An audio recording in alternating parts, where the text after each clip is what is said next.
A rua dita o que a gente faz, a rua ensina, a rua cria. A arte de Salvador é feita pela rua, assim, né? I'm Ronell Perry, and in this series, I'm sitting down with the people that turn places into art destinations. Welcome to artists, collectors, and curators. In his debut exhibition at one of Salvador's top galleries, Bernardo Conceição has achieved a new pinnacle in his career. During our chat, he offers his views on what sets Salvador apart from other art-filled cities, the profound influence of religious life on his trajectory, and he delves into the significance behind his exhibition titled Arrangements. Para além dos roteiros que as pessoas já conhecem, dos museus, né? O contemporâneo da arte baiana está na rua, está nas feiras, está nos grandes espaços onde a gente se comunica mesmo. Estando inserido nessa dinâmica cultural da cidade há muito tempo, eu sinto que o meu trabalho tem se desabrochado e acessado esses lugares, e eu tenho sentido esperança pelas pessoas que são iguais a mim, né? Eu vejo mais pessoas que são minhas referências e que vêm de comunidades como eu vim, alcançando espaços, de certa forma, que fazem o seu discurso ser impulsionado, né, para muitas pessoas, mas ao mesmo tempo que o mercado ele é fechado, que a cultura soteropolitana é fechada para quem sempre acessou, eu percebo que a gente não consegue mais não se fazer escutado, né, não se fazer visto, assim. Mas muita esperança também de ver pessoas conseguindo viver e trabalhar e colocar a sua produção à mostra, assim, para muita gente ver. A abundância na minha vida representa esse senso de estar bem comigo e com tudo que eu construí, assim, né? Não tem como pensar em prosperidade ou em abundância sem aplicar os conceitos que eu venho trabalhando há 7 anos dentro da comunidade, no culto ao orixá, assim, né? Então, para além dessas questões financeiras, ou de dinheiro, ou de quanto custa uma coisa, se você pode comprar ou não, para mim a abundância tem sido me sentir bem com a vida, assim, né, dentro da minha comunidade. É mais sobre o quanto de amor eu consigo suportar e absorver para mim e passar para as pessoas. A sensação que eu mais tive depois da abertura da exposição é a de amadurecimento profissional e também enquanto pessoa, assim, né? Eu tenho uma idade que muita gente me enxerga como uma pessoa muito jovem, quase adolescente, e de outra ótica as pessoas também me enxergam como uma pessoa adulta, né? E aí entender o lugar onde eu chego, entender o lugar onde o meu trabalho chega, nas pessoas e como as pessoas conseguem traduzir as minhas produções, os meus textos e as minhas telas, tem me feito perceber o quão maduro eu sou, né? Mesmo não percebendo isso antes, assim. Eu sou muito jovem, eu tenho 26 anos, mas eu tenho uma trajetória profissional muito extensa, assim, né? Eu comecei a pintar desde os 6 anos. E quando eu me entendi enquanto profissional ali, entre os 18 e os 19 anos, tem sido uma caminhada muito massiva, assim, de apresentar meu trabalho para a cidade, fazer com que ele seja visto. E aí me dar conta, né, do lugar onde eu cheguei com tão pouca idade, mas também com muita experiência profissional, me faz ter esperança tanto para as pessoas que se parecem comigo, né, de onde eu cresci. Eu não sou a única pessoa, eu não sou o único artista visual, eu não sou a única pessoa que escreve, né? Então, perceber a cidade, esses espaços abertos para pessoas como eu, me faz ter esperança mesmo, né? É uma exposição que me faz ter esperança. Existe uma autora que eu gosto muito do sul da Bahia, chamada Daisy, que ela fala sobre como cada pessoa na Bahia é um artista visual por demanda mesmo, assim, né? A forma como a gente é criativo para viver ou para lidar com a vida. E o que eu acho que Salvador tem de diferente das outras cidades que são um roteiro de arte da Bahia, é porque a gente existe há mais tempo, né? Os nossos discursos foram criados antes dessas cidades, por exemplo.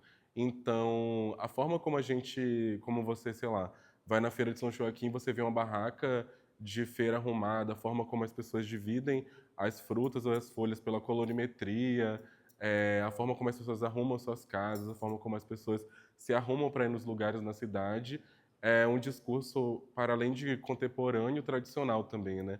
Não existe uma pessoa em Salvador que não seja transformada pelo que existe antes da construção da cidade, né? E esse discurso artístico é latente, assim, você percebe no prédio à nossa frente as gincras contrastando com a cor do azulejo, né? Você percebe nas grades, não que você não vá encontrar isso em outro lugar do país, mas começou aqui primeiro, né? Esses discursos foram formados aqui, foram levados para outro lugar do país, então eu acho que é importante conhecer a matriz de tudo o que aconteceu, né? Que é aqui.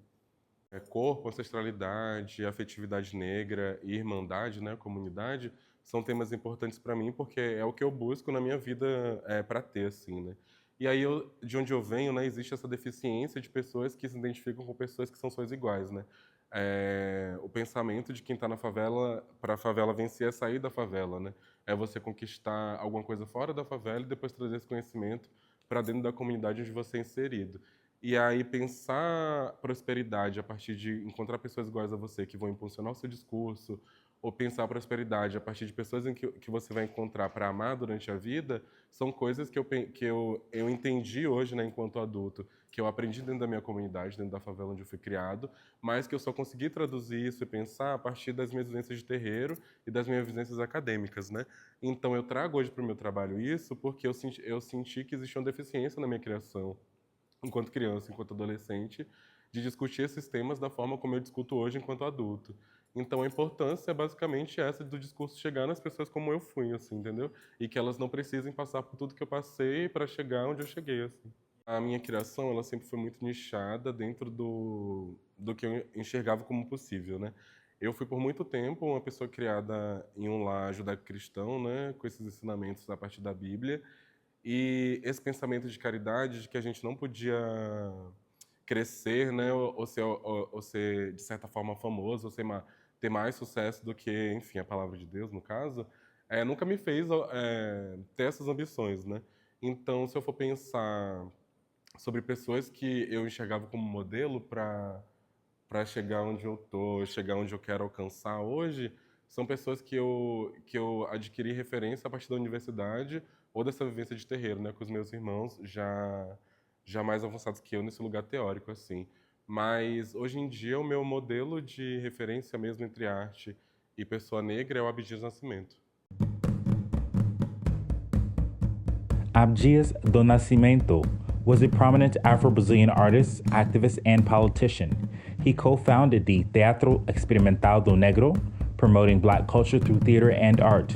Nascimento advocated for racial equity and worked to include Afro-Brazilian heritage in Brazil's national identity.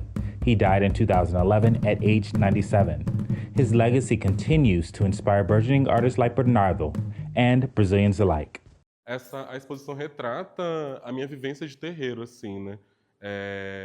A forma como eu trabalho a palavra arranjo é entendendo as coisas que eu dou e que eu recebo a partir dos arranjos que eu faço com as pessoas que são da minha comunidade, assim, né? O amor que eu entrego para minha comunidade, o trabalho que eu entrego para minha comunidade, como ele volta para mim, tanto como inspiração, tanto como autoconfiança, ou como esse lugar comum de se perceber uma pessoa amada mesmo.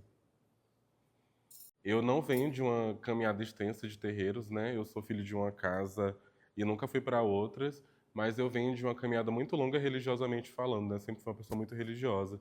Então, a autoestima que eu construo, né, a partir de encontrar pessoas iguais a mim, cultuando a sua ancestralidade e reverenciando quem elas são, quem elas podem ser, é, me dá esse poder de me enxergar nesses lugares, né? Ou então de pensar lugares onde eu posso conquistar.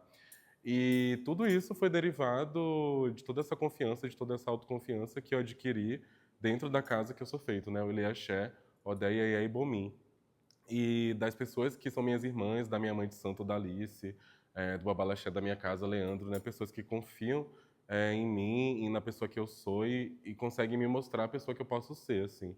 E isso foi me levando para esses lugares, né? A primeira grande exposição que eu tive foi a exposição do MAN, que é o Museu de Arte Moderna da Bahia, que foi pintando uma das energias da minha mãe, né? Que é Giramundo, o meu advogado. E a partir disso eu fui entendendo, né? Como eu conseguia traduzir esses ensinamentos que eu tinha no terreiro e as coisas que eu vivia na rua para entender um lugar comum de comunicação para as pessoas que são iguais a mim. O nome dessa obra é Para Não Cair Sozinha. E ela foi uma das últimas obras que eu pintei da exposição e foi a que eu mais passei tempo pintando, assim, acho que eu pintei ela 3 vezes. E o meu objetivo com ela era traduzir toda essa paixão que eu vejo no olhar das mulheres que convivem comigo, assim, né? Tanto na cidade quanto dentro da minha comunidade, que é o meu terreiro. E aí, os signos que eu uso, né, esse vermelho e a forma como elas se olham e estão abraçadas pelo mato, é mais como se eu quisesse traduzir o conceito que eu trouxe para a exposição, assim, né?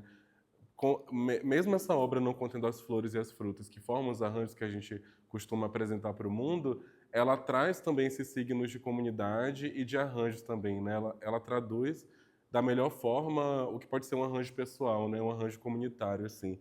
As mulheres juntas dando para a comunidade ou recebendo da comunidade aquilo o que elas têm de mais precioso, que é o que a gente faz quando a gente compra uma flor ou uma fruta e entrega para alguém. E aí eu quis representar todas essas mulheres dentro dessa dinâmica que eu acredito ser uma das dinâmicas femininas mais bonitas, que é a de Ansan, assim, né? Por isso a cor vermelha e o verde pulsante, né?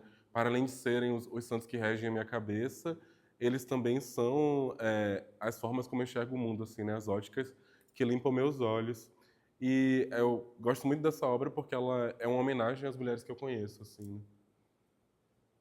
Então, quando a exposição terminar, eu espero que as pessoas levem esse conceito de arranjo para suas vidas, assim como eu carrego comigo, né, como eu aprendi na minha comunidade.